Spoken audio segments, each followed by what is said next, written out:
Siya nga pong palakpak para sa ating Panginoon. Sige po, yung para sa ating Panginoon.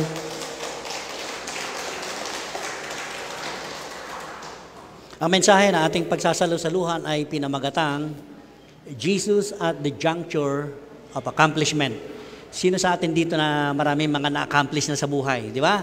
Siguro, pwede nating sabihin, yung mga nauna sa atin, they were accomplished, yung mga mission nila sa buhay nila, or they were success sa kanilang mga pamumuhay. At hanggang sa mga panahon na to, successful pa rin yung kanilang tinatahak. But here, we can see yung si Jesus, sabi dito sa Tagalog, yung hubpungan, yung nasa parang intersection siya, nandoon ka sa isang intersection na ikaw ay mapalad na mapalad, no? Ikaw ay accomplished. Yung accomplishment mo sa iyong buhay, nandoon ka, parang ang dami mong pwedeng pagpilian, sa harap, sa likod, sa dalawang gilid mo. Yan yung kanyang nasa kalagitnaan ng ating Panginoong Kristo. Titingnan natin kung ano yung kanyang mga ginawa. Tayong lahat ay manalangin, yumuko sa presensya ng Panginoon. Father, we thank you. We bless your name. We glorify your name. Kayo po ang siyang patuloy na maitaas sa congregation na ito. At ang salita nyo lamang po ang siyang pwede naming marinig at gamitin nyo po ang inyong lingkod bilang tuntungan ng inyong salita. At nawa po makasumpong kami ng iba yung kalakasan, iba yung pagpapagaling. At higit sa lahat, kayo po ang siyang maitaas sa bawat puso, sa bawat buhay.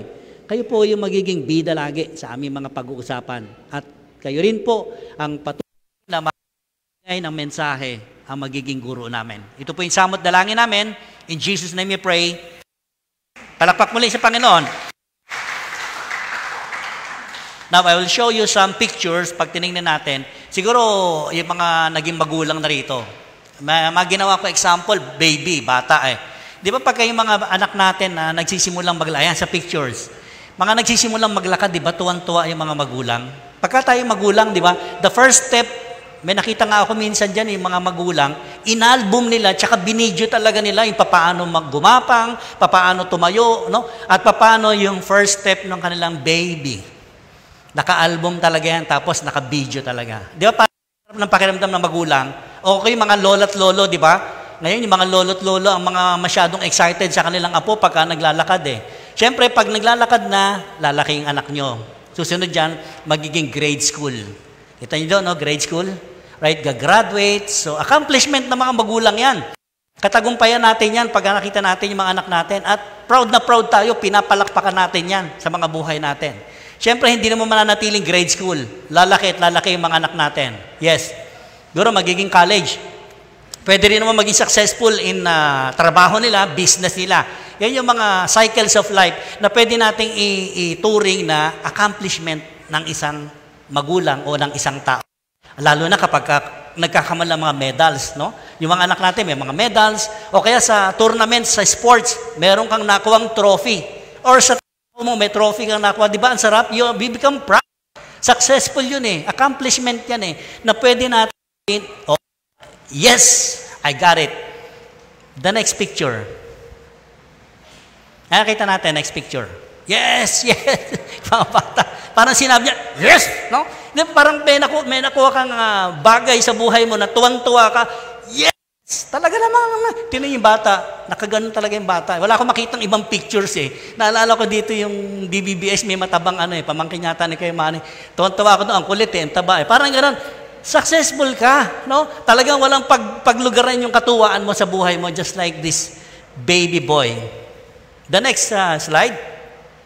To accomplish, ayun lang sa aking pagsusuri. To accomplish meaning to fulfill or to bring into a completion. Something that is kind na sa buhay mo na-achieve mo na talaga.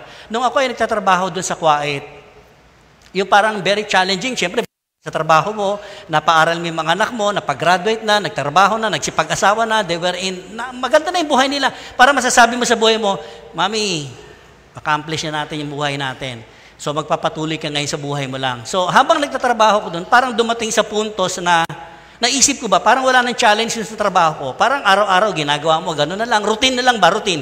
Pag darating ka sa opisina, yun na lang gagawin mo. Parang kabisado mo na, wala nang achievement. Walang challenge. Naranasan yun, yung mga nagtatrabaho dito, lalo sa mga computer, mga ganyan, ako nakakasawa yan. Nung araw, pag nagagawa ako ng computer, tuldok system talaga ako. Hindi mo ako mapapaganyan sa computer, tuldok system. Pero mabilis din naman. Ibig sabihin, there are no challenges noong mga panahon, parang nananawa ka na. So that's why umuwi na kami rito eh. Parang accomplishment sa buhay. Ano ba yung accomplish natin? Siyempre, unang-una sa pamilya natin, sa work natin, and even this church, may mga accomplishment din tayo. Another thing na makikita natin, accomplishment can serve inspiration. Napakaganda. Ang accomplishment daw ng isang tao, pwedeng magsilbi ito ng inspirasyon. Isang halimbawa, di ba pag may nakikita tao na achiever sila or talagang sila, successful sa buhay, businessman, businesswoman, kung may tingin mo, no? Ay, ganda ng buhay nila. Na pwede natin maging inspirasyon sa buhay natin. Paano nila na-achieve yun? Paano nila na lampasan yung mga pighati sa buhay nila na nagumpay sila? Pwedeng ganong inspirational yung ating accomplishment. On the other side, it will lead to obsession or addiction. Dalawa, pwede ko gamitin yung addiction. Obsession means, pwede kang gumawa ng isang bagay na kahit masama, makuha mo lang yung nakuha ng kapwa mo. Pwede yun. Nag-o-obsess ka roon sa isang bagay, kahit sa masamang paraan, kahit makatapa ka ng kapwa mo, kahit na kung ano-anong gawin mo, basta makuha ko lang isang bagay, ma-achieve ko yun. And it was accomplishment also. And even addiction po, addiction. Na-addict ka sa isang bagay, hindi lamang po sa drugs, sa isang bagay na addict ka na doon, yun mong gawin, makamit mo sa buhay mo. It will lead to that obsession. Yung sinasabi rito. The next one, accomplishments, ito yung totoo, isang katotohanan, accomplishment are results of God's favor and God's approval sa mga buhay natin. Kaya iniisip ng iba, pagka masama yung nangyayari sa buhay nila, pangit, no? Parang pagsubok lahat, hindi yung accomplishment. Kapatid, ano man nangyayari sa buhay mo pagka inapruban ng Panginoon, kasi hodang masama, hindi maganda yung nangyayari sa iyo, accomplishment mo yan sa buhay mo. Why? Because ang resulta ng lahat ng yan ay God's favor. Recently lang po, no, may bagyo, di ba? Yung parking ko sa Susana Heights, bala ko umuwi ng Thursday ng maaga-aga, ng 10 p.m., uuwi sana ako para magpahinga ng maaga kasi dito ako naglalagay eh. Parang nakatulog ako, 12 midnight na ako nakauwi. Nung umuwi ako, nakita ko yung pinaparkingan ko mismo, ang laki ng puno, nakabagsak doon. Kung 10 p.m. ako umuwi, na-damage yung kotse ko. So ano mangyari sa akin? Nandoon ako 12 midnight, I was praying, I was thanking God. Sabi ko, Lord, salamat. And this is God's favor talaga. Palakpakan natin ang Lord. Kung minsan hindi mo mawari yung God's favor, di ba? Hindi naman namimili ang Lord eh. Hindi siya namimili. But the pure hearts, hindi ko sinabing pure yung puso ko. Marami rin ako sablay. Pero yung God's favor, hindi siya namimili. There are many circumstances sa buhay natin. Makikita mo lang yung gagawin ng Panginoon. And it was very exciting. You know, dapat tayo, excited tayo lagi. Na lagi sasabihin mo sa sarili mo, ngayong araw na ito, excited ako. Kasi ang Diyos na sinasamba ko, full of surprises.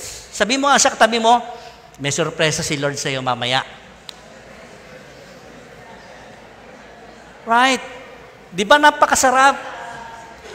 Ang Lord na pinaglilingkuran natin, He is full of surprises. Yung mga kahindik-hindik na yung nangyari nga sa akin, hindi ko inaasahan. Pero pag tinignan mo, on the other side, why? Because you are a servant of God. Lahat tayo, servant tayo. Anak tayo ng Diyos. We have all yung provisions ng Panginoon, pwede nating maranasan. Pwede niyang iparana sa atin. Mga simpleng bagay. Right? Yung hindi ka maagang umalis sa bahay mo. Nung umalis ka, medyo late ka dahil papasok ka ng trabaho, biglang nagkaroon ng aksidente sa expressway. Pero kung halimbawa napaaga ka, nandoon ka, isa ka sa mga na-aksidente. Yes, because of the God's favor, binigay sa accomplishment natin lahat yan. Ang daming mga bagay. Kung minsan kasi nakakalimutan natin na i-acknowledge yung mga nangyari sa buhay natin, it was God's favor sa buhay ng bawat isa. Palakpakan nga natin si Jesus. Kaya lagi ko sinasabi, ano man nangyayari sa buhay natin, kapag hindi inaproban ng Diyos, magaganap at magaganap po yun. Kahit na mahirap po minsan, pero inaproban ng Diyos yan para maranasan. And Jesus was never driven by numbers. Sa ministry ng Panginoong Kristo, hindi siya tumingin, hindi yung kanyang puso, yung kanyang desire, magparami ng mga followers. Di ba?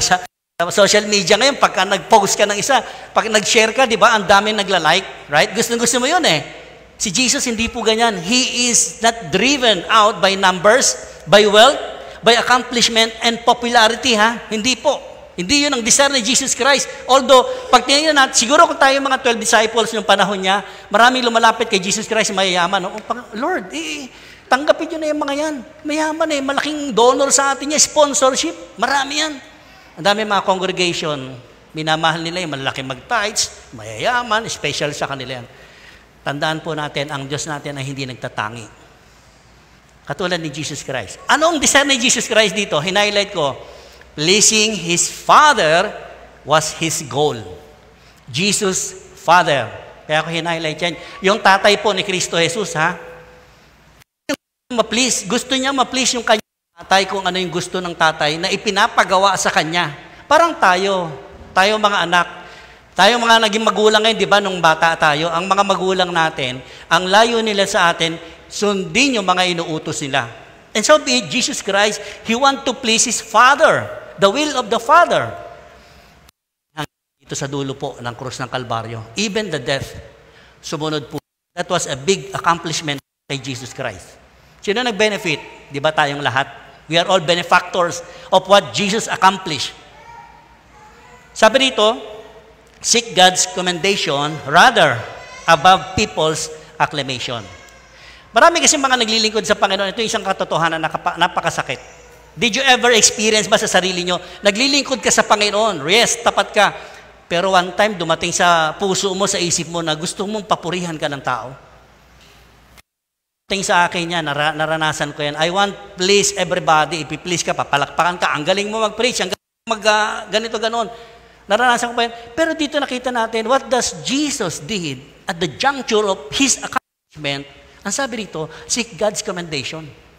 Kung meron tayong isisik sa puso natin, unang-una, ang Diyos dapat ang pumalakpak sa atin. Palakpakan na natin yung sarili natin. You know what, mga kapatid? Every time na sumusunod tayo sa salita ni Kristo, sa turo ni Kristo Jesus, ang Lord natin po pinapalakpakan po tayo. Tayo mismo pinapalakpakan ni Lord. Kahit hindi ka palakpakan ng katabi mo, kahit mong kaibigan mo, hindi ka palakpakan. Si Lord ang unang-unang pumapalakpakan. Why?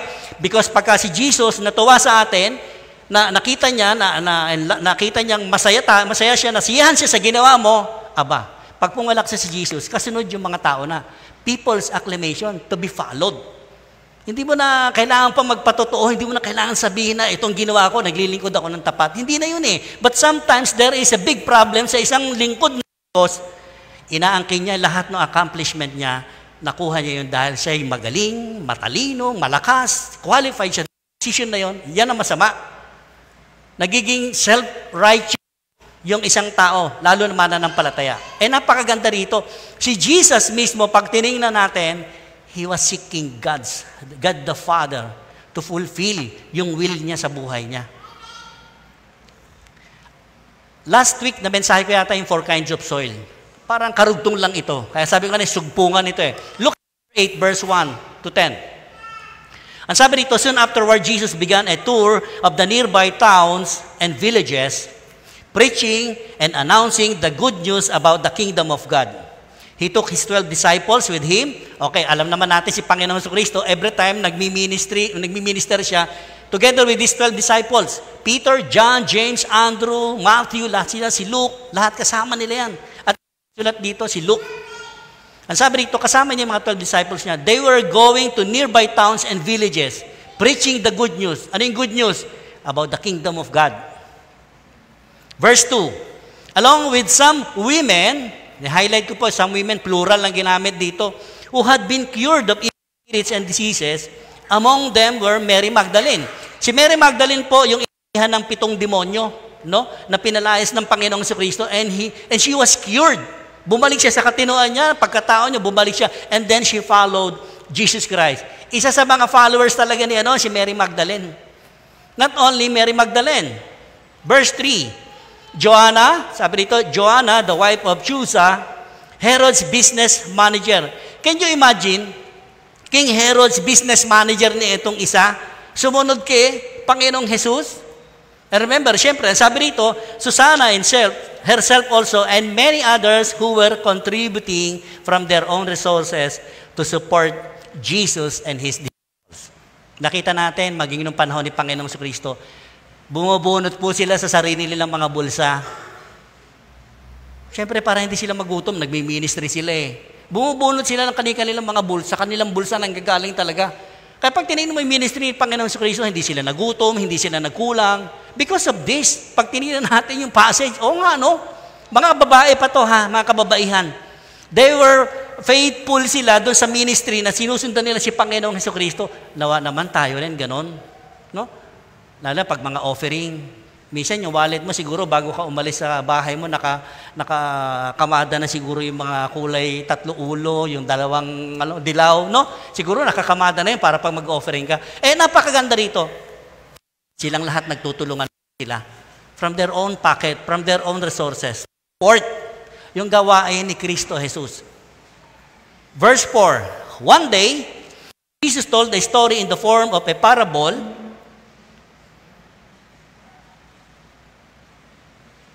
In the form of a parable to a large crowd that had gathered from many towns to hear Him. Nangaral ang Panginoong Kristo. Dito na yung pumasok yung parable. The 4 kinds of soil. Last 2 weeks yata na serve ko dito. Yung 4 kinds of soil, di ba binanggit niya ron? Naghasik yung farmer, unang nahasik doon sa tabi ng daanan. Right?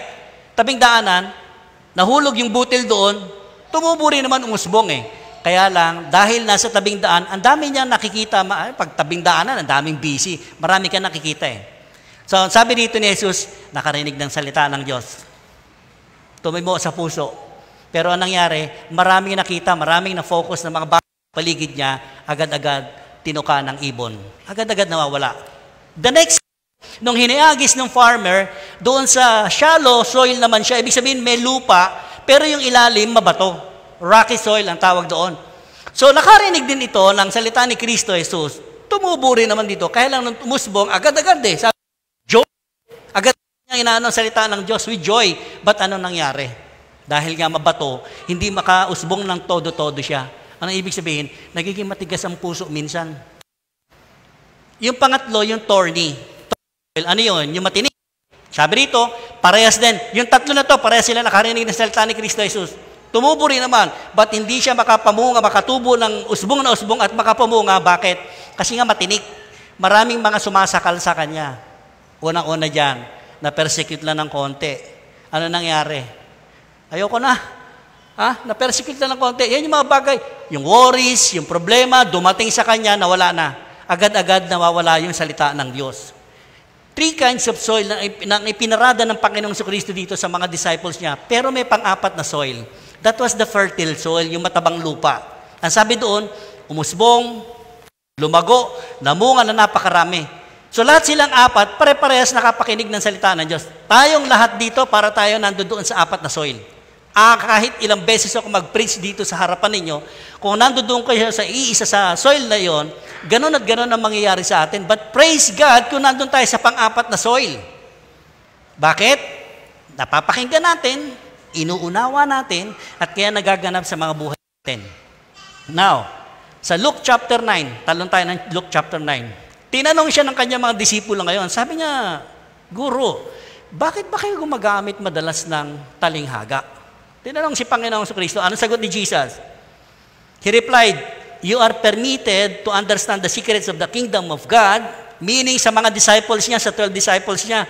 Actually, blessed kayo, mapalad mga alagad ko, sabi niya. Bakit? But I use parables to teach the others so that the scriptures might be fulfilled. Unang-una, mapalad yung mga disciples. Ano yung scripture na sinasabi rito ni Luke ng Panginoon? Verse 10b. Kinote ni Jesus Christ yung kay Isaiah sa scripture. Anong sabi ni Isaiah?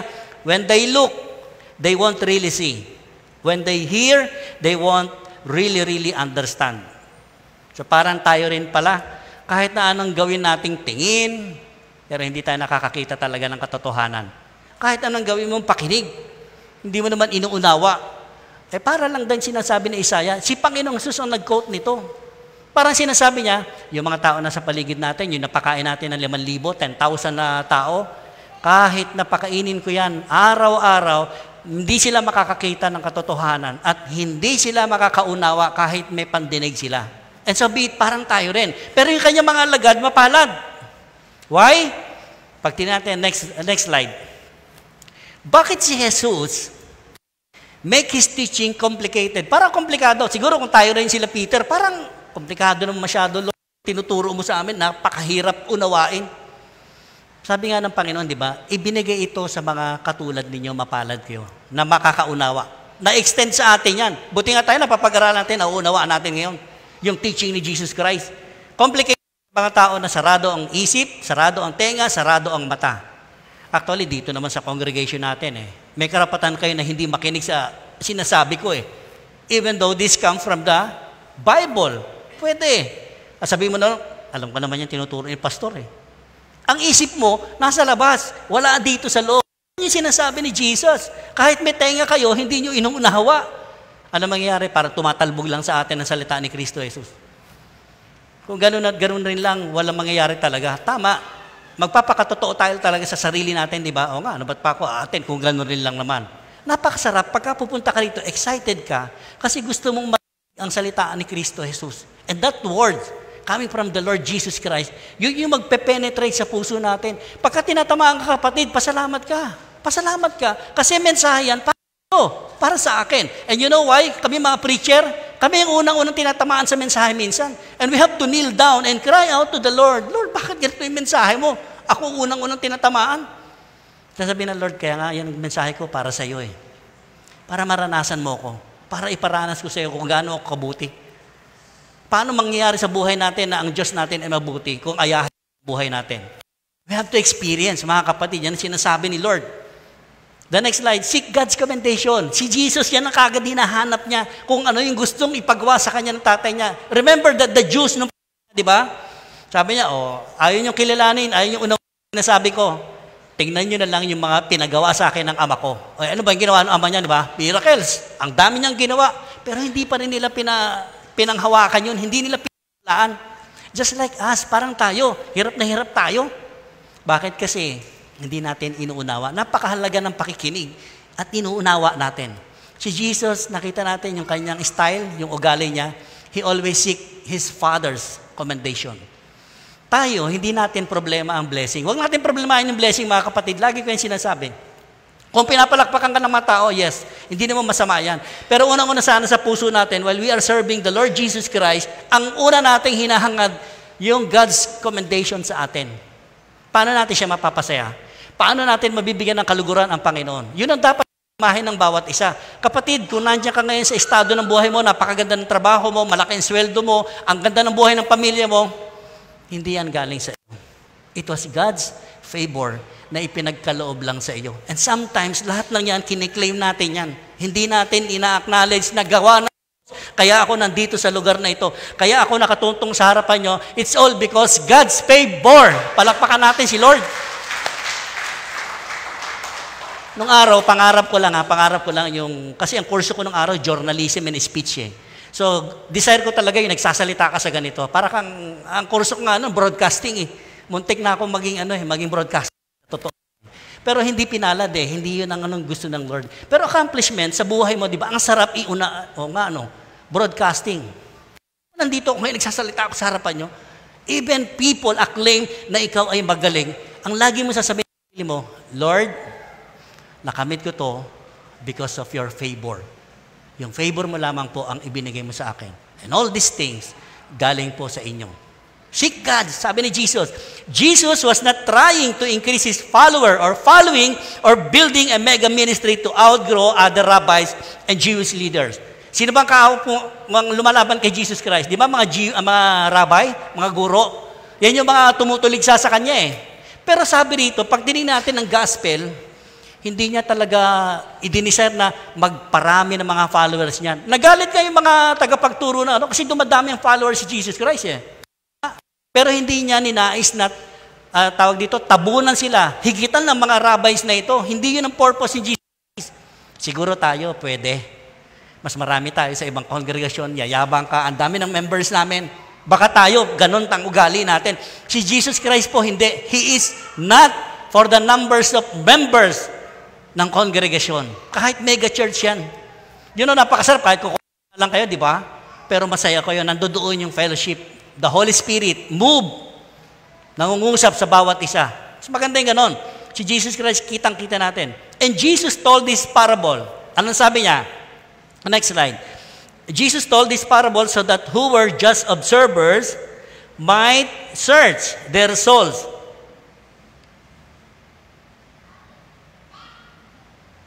Yeah. Might search their souls and get serious in their lives and seek God. Remember, ang Panginoong Sus talaga, kaya bakit siya gumagamit ng talinhaga? Para sa mga taong hindi nakakaunawa talaga. Figure of speech, gumagamit siya ng metaphoric, no? Metaphor, puno, bagay, kung ano-anong pwedeng gamitin niya sa talinhaga niya. Pero ang totoo, gusto niya talagang saliksikin ang mga puso ng tao. And here, sa ating congregation na to, gustong-gusto ni Lord sinasaliksik yung mga puso natin. Ako, hindi ko naman alam lahat ng laman ng puso niyo tsaka isip niyo eh. Pero si Jesus, alam na alam niya po ang bawat isa sa atin. Well, of course, kung tayo nandun sa mabatong lupa, yung puso natin mabato, thank you, Lord, nandito ako ngayon. Gusto mo akong itama, gusto mo i-correct sa akin, something that is kind na gusto mong mangyari sa buhay ko para makilala kita ng husto. Lahat naman tayo, hindi tayo napunta kagad sa matabang lupa, right? Bago tayo napunta dun sa fertile soil, takot-takot, kawindang-windang ang buhay natin, mga kapatid. Right? Napunta ka rin sa unang soil, matinik, and then finally, nandito ngayon sa fertile soil. Because you know, you are seeking God. Ano sabi ni Jeremiah? Di ba sabi niya, if you are seeking me with all your heart, because Jesus wants our heart to be pure, to be holy, in life, sa buhay natin. Yan ang gusto ni Jesus eh. Ngayon, pag nakikita niya gano'n ang buhay natin, wala matutuwa ang Panginoon. Siya mismo, papalakpakan tayo talaga ni Jesus. Ano pa makikita natin? Ang sabi ni James, di ba? Draw near to God and He will draw near to you. Nandiyan lang ang Panginoon. Maraming tao na iniintay lang si Lord ang lalapit. We have to move forward para hanapin natin ang presensya ng Panginoon. And then we will find Him. Imposibleng hindi natin siya matagpuan kapag hinanap natin siya ng buong puso. Buong puso. Yan ang problema sa atin. We seek God without heart, pure hearts. Some motives, may mga intensyon na iba. Let's say, sabihin natin, well, of course, masuccess yung buhay mo, successful ka sa buhay mo, sasabihin mo, yung bahay na yan, napundar namin, multimillion yung bahay na yan, no? Yung mga anak ko, nakagraduate, ang gaganda, nasa ibang bansa lahat. Successful, sabihin natin, successful. Pero meron din naman nagsasabi, di ba? Alam mo, Pastor, successful kami sa buhay, yes. Pero kulang na kulang kami kay Panginoong Jesus. Lack of Jesus. Yan ang problema sa tao. Kahit makamtan natin ang lahat ng bagay sa sanlibutan, sa mundong ito, without Jesus, lahat ng bagay na sa iyo, nothing. Walang halaga. Pero ang Panginoon, yan ka ng halaga nung ikaw ay lumapit sa Kanya because tatanggapin ka ng Panginoong Jesus. Sino man ang gustong lumapit, tatanggapin ng Panginoong Jesucristo. Palakpakan natin si Jesus. Sabi ko kanina, Jesus was not after numbers. Bakit kasi? Kung minsan, maganda naman tingnan talaga, marami ang members natin eh. Di ba? Members ang day by day yan. Nagyayabang talaga tayo. Masama yan. Naging mega church kayo dahil sa kasipagan ng mga members. Kaya sabi ko nga sa mga members dito, kung masipag lang ang lahat, nagtatrabaho, they were working together in fellowship, lalago talaga eh. But si Jesus, hindi lang yan ang purpose ni Jesus sa kanyang ministry. The thing was, sabi ni Jesus, Jesus was not addicted to accomplishment. He never lost sight of the ultimate goal to cultivate the quality of soil, not the quantity. Do you get the point? Siguro maging tayo, ganyan din naging desire natin. Mas gusto natin marami, masaya, pagkukonte, tinatamad ka na, lalo sa mga Bible study. Naranasan niyo na ba yung mag-one-on-one lang? Wala naman. Sasabihin sa akin nung araw, Pastor, pumunta ka sa bahay, 10 kami. Pag pumunta ako sa bahay, dami-dami kong dalang manok, dahil doon sa quiet, mura lang na manok, siguro mga 8 manok, yung buong manok, dala-dala ko. Pagdating ko doon, wala yung 10, isa lang po. Isa lang. Nasaan yung iba? Parang si Jesus, hinahanap yung siyam. Asan yung iba? Ay, umalis nagpunta sa mall, nagganito, ganon. Isa lang, 8 manok, ubusin mo yung 8 manok. Nakita natin, si Jesus Hindi siya about the quantity. Even one soul. Kahit isang kaluluwa, sinatsagaan niya. Alam niyo, pag may ganong isang kaluluwa, di na-sharean mo isang kaluluwa, isang tao. Yung tao na yun, magpapatotoo yun sa 2, 4, 6. Just like fertile soil. Yan ang gusto ng Panginoon. May isa kang nabahagian, may nataniman ng salita, ng butil, ng salita ni Kristo Jesus, lalago, mamumunga at mamumunga yan ng tig sa 10, tig sa 50, tig 100, so forth and so on. Kaya huwag tayong matuwa doon sa napakarami. Marami sila. Paraming atin. Sabi nga namin, kung hindi si Jesus ang itinuturo dito, lumabas na tayo dito. But Jesusness, dito sa day by day, ang itinuturo, manatili ka kapatid, kasi si Jesus ang sarili mong tagapagligtas at Panginoon ng buhay mo, hindi kanya ipapahamak. Dadaling kanya sa buhay na kasiyasiya. Buhay na walang hanggan na ipinangako niya until here from there in heaven. Palakpakan natin si Jesus. Kasi, ano tinuro ng parable? Ang sabi niya, the parable teaches that the condition of the soil determines the growth of the plants. Yes, totoo ito. Yung condition daw ng puso natin, nagdedetermina yung ating paglago. Kahit na anong itanim dyan ang salita ng Diyos, kung walang pakikinig, walang pangunawa, hindi po lalago. Tutubo, yes. Pero yung paglago, bunga, hindi, walang mangyayari. Kaya tama, the condition of the heart of a person determines the growth ng kanyang pananampalataya. Next slide. Tingnan natin. How are we in the junction? Nakita niyo yung buhay ni example ko si Joseph the Dreamer sa Genesis. Joseph the Dreamer, di ba, tinangka siyang patayin ng kanyang mga kapatid. Right? Tinapon sa balon, halos mamatay siya ron. And then finally, nag-decide sila, ibenta na lang natin. Binenta si Joseph the Dreamer sa mga foreigner. Hanggang sa napunta siya ng Egypt. And Egypt, si Potiphar na isang general ni Pharaoh, binili siya. Now, nung binili si Joseph the Dreamer, syempre, alila siya, servant katulong. Mula nung dali niya sa bahay niya, si Joseph the Dreamer, ang daming pagpapala na nakita niya nung wala siya before. But nung si Joseph, nung tumungtong sa tahanan niya, ang daming blessing. Parang tayo. Right? Kahit saan tayo mapunta, nagiging pagpapala tayo sa iba. Ang unang-unang tumanggap ng pagpapala naman talaga si Joseph. Why? Ang sabi dun sa scripture, saan man magpunta si Joseph, kasama niya ang Panginoon. Parang tayo, whenever we go, Jesus is with us. Kasama natin si Kristo Jesus. Kaya huwag ka matakot, kapatid. Dapat blessing ka lagi. Just like Joseph the Dreamer. Kasi sinasamahan siya ng Diyos. Tayong lahat, kayang-kaya tayong samahan ng Diyos. How are we at the juncture of accomplishment? Totoo ba na yung accomplishment natin sa buhay natin, it's all because sa ating kakayanan? Magaling tayo? Qualified tayo? Dahil may pamana sa atin yung mga magulang natin, ang dami mga bagay na pwede nating i-achieve na accomplishment ko yan. Maraming mga bata, di ba? Hindi naman talaga nila na-accomplish yung kanilang sarili. Right? Mayaman yung kanilang mga magulang before. Ipinamana lang. Well, salamat tayo. Meron ba tayo? Meron tayong lupa sa paso. Right? Pag tinaniman pa, namamatay pa kasi yung kamay mo nga, hindi raw maganda mag-alaga. Mapalad yung mga taong ganon. Now, anong gagawin mo? Accomplishment ng ninuno ko yan. Pagbubutihin ko na lang. Isasama ko sa accomplishment ko si Jesus Christ. Seek God's commendation above people's acclamation. Napakaganda nito. Kapag ang una nating dinesire sa puso natin, si Lord, gusto ko mapasaya si Lord. Gusto ko ma-bless siya talaga. Ang blessing ng Lord, laging hawak niya lang yan. Kapag natuwa ang Lord sa atin, ibubuhos niya ang pagpapala. Ang problema natin ngayon, paano ko kaya sa araw na ito, paglabas ko rito, paano ko kaya mabibigyan ng kasiyahan si Lord? No? Di ba? Yun ang problemahin natin. Huwag natin problemahin yung blessing na ibibigay sa atin. Problema ni Lord yun. Kanya yun. Pag nakita ka ni Lord, nasiyahan sa iyo, baka dalawang kamay ni Lord ibuhos sa iyo, baka hindi mo masalo lahat. Problemahin natin, paano ko mapapasaya si Jesus? Seek God's commendation above else people's acclamation. Hindi po masama na tayo ay pinapalakpakan ng tao. You deserve everything, kapatid. Pero napakasarap po ng unang i-desire natin. Lord, gusto ko ikaw yung masisiyahan sa buhay ko. Ano ni Jesus, Pakibasa natin ng sabay-sabay, 1, 2, 3. Si Jesus po ang nagsabi niyan.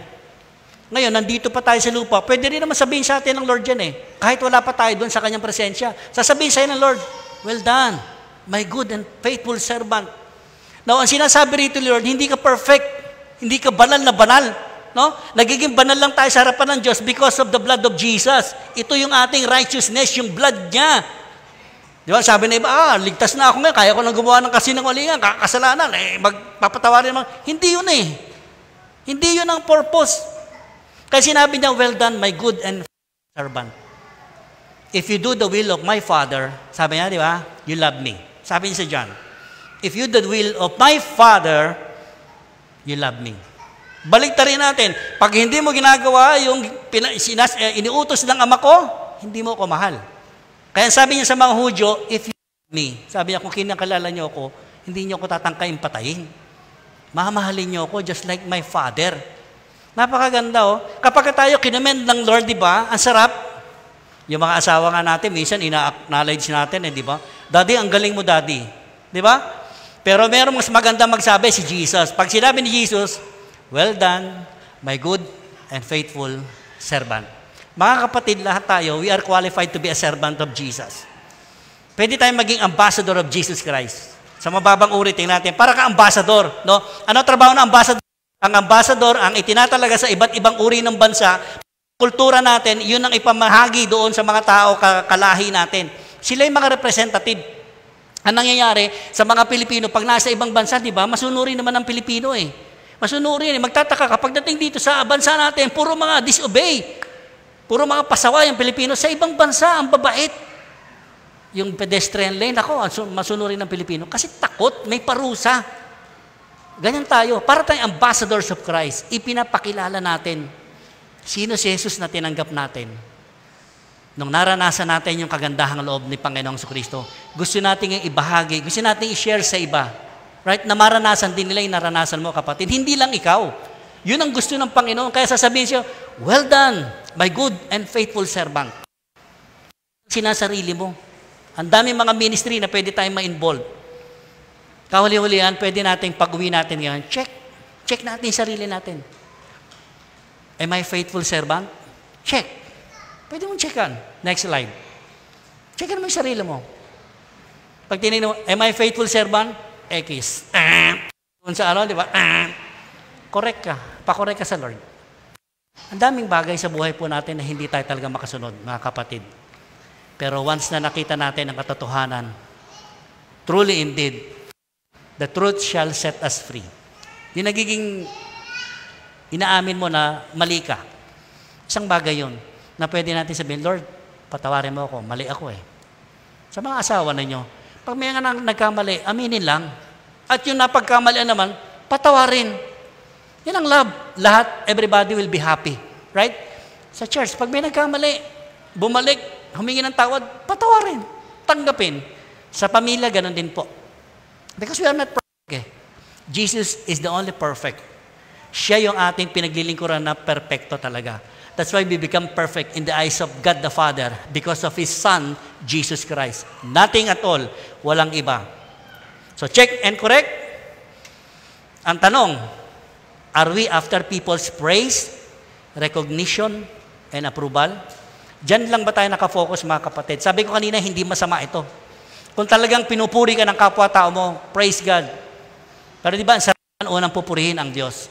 Tayo ba, nandyan tayo sa kalagayan na yan? Or, the next slide, the last slide, or God's approval. Sabi ko kanina, lahat ng nangyayari sa ating buhay, may approval ng Lord yan. Ina-approval ng Lord yan. Kaya huwag kang magtatampo-tampo. Huwag kang magsasama loob, huwag kang magdadramang bukid. Bakit ako dumadanas? Ba't sana sila na lang dumanas noon? It was God's approval, kapatid. Bakit? Merong gustong ituro ang Panginoon sa iyo, kapatid. At habang tinuturuan tayo ng Panginoon, dapat naman matuto tayong makinig so that we can learn what the message of God na gusto niya ipagawa sa atin. At kapag ka naggagap natin kung anong kalooban ng Diyos, then you will find yourself. Matatagpo mo ang sarili mo that you are in the right track doon sa Ama ni Jesus Christ. So God's approval. Jesus at the juncture of accomplishment. Let us all bow our head and close our. Father, we thank you again and again. Salamat po, Panginoon, sa mensahe na pwede naming kapulutan na napakalaking aral o leksyon. At patuloy kami nagpapatuwid sa iyo. Sa tulong ng banal na Espiritu, Lord, always remember us. Remind us always, Lord, what are the provisions na pwede namin makamit sa aming Panginoong Kristo. Nawa ang mensaheng ito, Panginoon, ay mabitbit namin, Lord, maisa pamuhay namin that we are not only for the numbers, for accomplishment, membership, but Lord, to the will of the Father, just like you, Jesus Christ, until the cross of Calvary. Maraming salamat po. Ito po yung samot dalangin namin. In Jesus' name we pray. Amen.